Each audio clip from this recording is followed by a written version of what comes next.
Capacitor series parallel concept use பண்ணாம Q equal to CVங்கிற formula மட்டும் use பண்ணி இந்த ப்ராப்ளத்தை சால்வ் பண்ணுறது பெட்டர்னு தோணுச்சு. அதனால தான் இந்த வீடியோ. இந்த சர்க்யூட்லேயே ஒரே ஒரு பேட்டரி மட்டும் இருக்கிறதுனால இந்த பேட்டரியோட பாசிட்டிவ் டெர்மினல் தான் ஹையஸ்ட் பொட்டன்ஷியல், இந்த பேட்டரியோட நெகட்டிவ் டெர்மினல் தான் லோயஸ்ட் பொட்டன்ஷியல். கெப்பாசிட்டர் எனர்ஜியை ஸ்டோர் பண்ணுறதுனால சம் பொட்டன்ஷியல் ட்ராப் ஆகும். அதனால இது ஹை பொட்டன்ஷியல், லோ பொட்டன்ஷியல். இந்த சர்க்யூட்லேயே லோயஸ்ட் பொட்டன்ஷியல் இதுதான் அப்படிங்கிறதுனால இது ஹை பொட்டன்ஷியல், இது லோ பொட்டன்ஷியல். அதே போல் கெப்பாசிட்டர் 3க்கு இது ஹை பொட்டன்ஷியல் அப்புறம் லோ பொட்டன்ஷியல், கெப்பாசிட்டர் 4க்கு இது ஹை பொட்டன்ஷியல் அப்புறம் இது லோ பொட்டன்ஷியல், கெப்பாசிட்டர் 5க்கு ஹை பொட்டன்ஷியல் லோ பொட்டன்ஷியல். பேட்டரியை இந்த சர்க்யூட்டில் கனெக்ட் பண்ண உடனே இந்த கெப்பாசிட்டர் 1ல் பாசிட்டிவ் சார்ஜ் Q1 கலெக்ட் ஆகிறதா எடுத்துப்போம். இப்போ இந்த கெப்பாசிட்டர் 6ல் அதே அளவுக்கு நெகட்டிவ் Q1 சார்ஜ் கலெக்ட் ஆகிருக்கும்.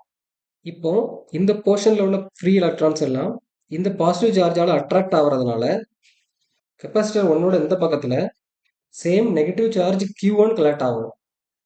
இப்படி இந்த போர்ஷனில் உள்ள ஃப்ரீ எலக்ட்ரான்ஸ் எல்லாம் ஒரே சைடில் ஒதுங்கிறதுனால ஆட்டோமேட்டிக்காக இந்த ரெண்டு சைடும் பாசிட்டிவ் சார்ஜாக மாறிடும். இனிஷியலாக இந்த போர்ஷன் நியூட்ரலாக இருக்கிறதுனால இந்த போர்ஷனில் உள்ள எல்லா சார்ஜையும் கூட்டினா அதோட வேல்யூ 0. அதாவது இந்த போர்ஷனில் எவ்வளோ நெகட்டிவ் சார்ஜ் கலெக்ட் ஆகிருக்குமோ அதே அளவுக்கு தான் இந்த போர்ஷன்லேயும் பாசிட்டிவ் சார்ஜ் கலெக்ட் ஆகிருக்கும். இந்த போர்ஷனில் கலெக்ட் ஆகக்கூடிய positive charge value Q1 minus Q3.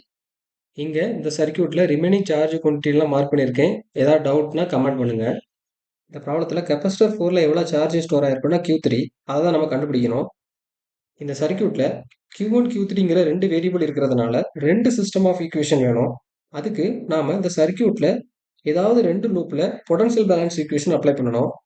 இப்போ இந்த கிரீன் லூப்பில் பொட்டன்ஷியல் பேலன்ஸ் ஈக்குவேஷன் அப்ளை பண்ணால் high potential minus low potential V1 minus V2 which is equal V1 minus V3 plus V3 minus V4 plus V4 minus V2. Capacitor C2ல Q1 minus Q3 charge store ஆகிறதுனால அதோடைய potential difference V1 minus V2 which is equal Q1 minus Q3 divided by C2. அதே போல் capacitor 3ல Q3 charge store ஆகிறதுனால அதோடைய potential difference V1 minus V3 which is equal Q3 divided by C3. இது போல் எல்லா கெப்பாசிட்டருக்கும் எழுதிக்கணும். இந்த ஸ்டெப்பில் ஏதாவது டவுட் இருந்தால் கமெண்ட் பண்ணுங்கள். இப்போ இந்த ஈக்குவேஷனில் எல்லா கெப்பாசிட்டன்ஸ் வேலையும் சப்ஸ்டிட் பண்ணால் நமக்கு Q1 ஈக்குவல் 0.8 Q3 கிடைக்கும். இப்போ ரெண்டாவது சிஸ்டம் ஆஃப் ஈக்குவேஷனுக்கு இந்த கிரீன் லூப்பில் பொட்டன்ஷியல் பேலன்ஸ் ஈக்குவேஷன் அப்ளை பண்ணால் high potential minus low potential which is equal VH minus VL which is equal VH minus V1 plus V1 minus V2 plus V2 minus VL. இந்த ஸ்டெப்பில் ஏதாவது doubt இருந்தால் comment பண்ணுங்கள். இது யாருக்கு உபயோகமாக இருக்குமோ அவங்களுக்கு ஷேர் பண்ணுங்கள். தேங்க்யூ.